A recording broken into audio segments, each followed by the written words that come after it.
This? I can, but it's always down to everybody else. Yeah, okay.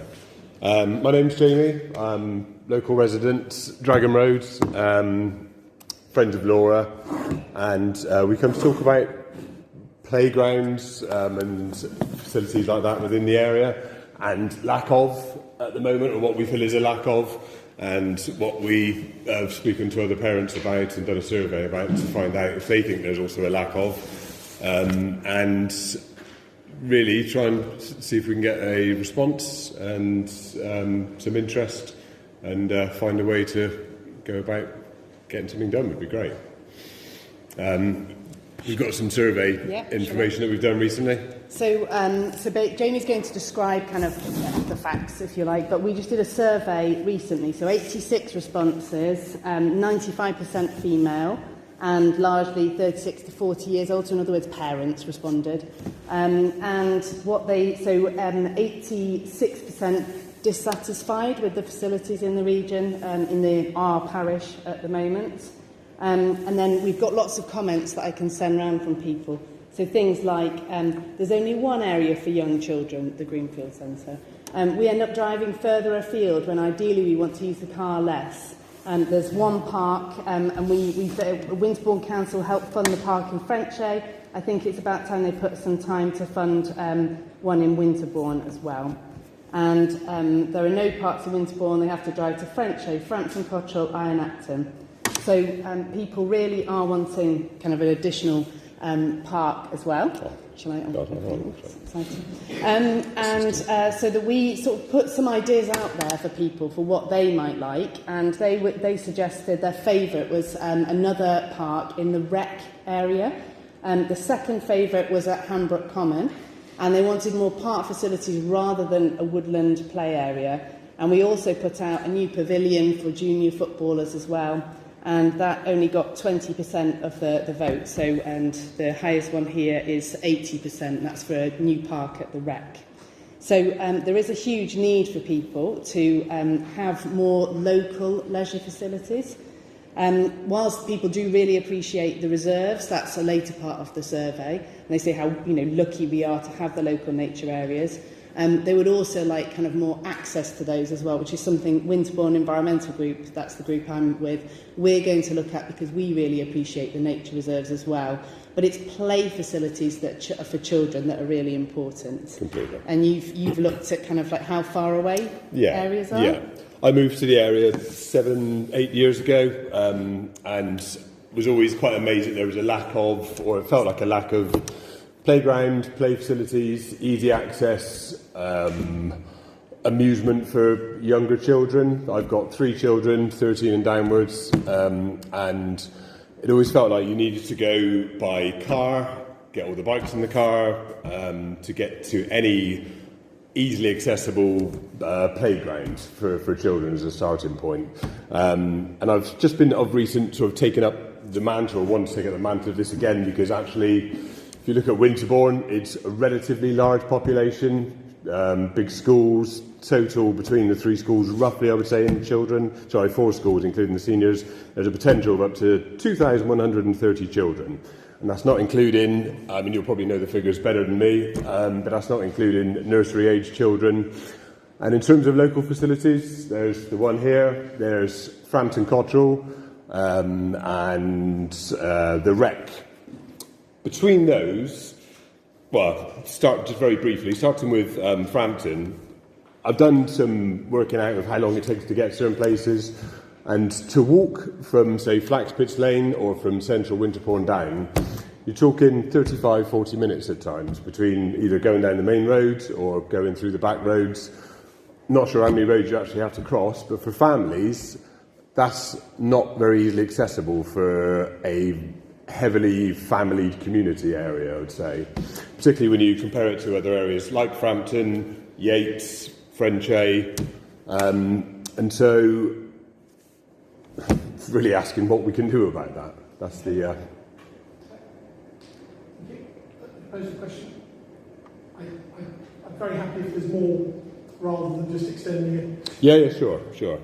Was there anything else? Well, it's we know that there are reserves within the parish council, so would it be possible to serve this particular section of the population who very much need extra local facilities? And that's the question. So perhaps I can pick up on this and then welcome to everybody else. But at the moment, there's acting chair in Paul's absence, she's doing health, and chair of FGP. I've been working with quite a number of members around the table already on this. So I think it is important that you appreciate the work we're doing.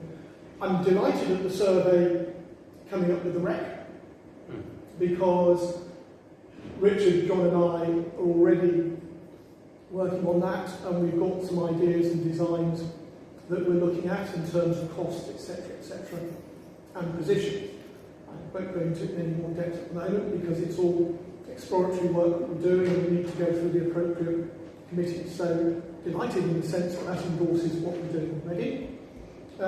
In terms of handbook, Richard's been looking at that for quite some time, as indeed have I and a couple of others, and Sally and Sarah in the office are working hard on this as well. Again, we have been looking at what might be appropriate to councillors should the other users, through consultation, feel it's appropriate. It's very important that we remember that we as parish council and councillors are serving everybody, so we do need to look at everybody. We recognise this need, we have done for a long time. I remember in a conversation we had some time ago, we did explain that yes, we can only have direct impact on the assets that we own, which is what we're looking at. However, for good measure, to give you some more value in it, I'm working with Trevor and Nick in their capacities as South Gloucestershire councillors to see if there is any other suitable land that would lend itself, and we tend to call that leisure because it extends not just, I think you were talking about under 12s at one point, but it works through all age groups. So we're looking at that, and Brian has been working incredibly hard looking at that, trying to identify some other areas of land that might be in third-party ownership, again, to explore whether there's any avenues there. So please be assured these are things we are working on. We welcome your thoughts because many of them in some senses seem to be aligned with what we're doing already. So welcome that. Anybody else got any thoughts or comments to do? Chair, thank you. Can I just ask, on a point of information, you said Winterbourne spent a lot of money at French aid. The parish council, so there was comments in the survey saying that this parish council also funds French aid, which is true, and so they were saying why that, but that for us is 2 miles away. So would there be a possibility for a similar type park? And they've said the French aid park's fantastic. I don't mind, but I think there's a point of explanation. Perhaps I could pick that up more generally because it extends beyond French aid, extends to the areas that are in part of East Harry Stoke. So the French aid play area and the other one are areas that we have worked in conjunction with South Gloucester planning authorities. They have been delivered as part of the Section 106 agreements around major developments. So we work closely with the council on those, as indeed, I've said to some friends recently, Trevor and I were involved and have been involved in the master planning on East of Harry Stoke to ensure that play facilities are being built in the new areas, as indeed are most of the others. I'm talking to somebody recently about this. If you look at the age of the developments that have seen Winterbourne grow, most of those developments were done in times when it wasn't a planning requirement. Yeah. So we do suffer from the historic nature. It might have any guesses of your home, but I would imagine it probably starts with an 18. But back in those days, yes, people weren't making those provisions because we were on the edge of the field. So Hugh's point is right. A lot of those comments are relating to things that are under planning agreements. I'm not going to advocate that we look for thousands of more new homes within Winterbourne. I thought my but if understanding so, is, though, that some of that 106 money has come in from kind of some of the infill developments and so on that are coming in, and also there are significant reserves, and we could do fundraising and I think it's the land that's the issue. Land is the issue, and you're right. Yeah. Because we would be more than willing to work with the parish council to fundraise or kind of like... Completely. And I think that's really a responsibility for the parish council, but happy to work with. We would love that, yeah. Thanks, you. Just an afterword, if I may, Chair. I personally would be delighted to support all facilities, because it would reduce the number of people driving to the French. Exactly, yeah. This was put in through the Red Road 106. Completely. Basically now probably getting overloaded on very good days, and a lot of traffic, a lot of parking, not just down there in all sorts of places. Yeah.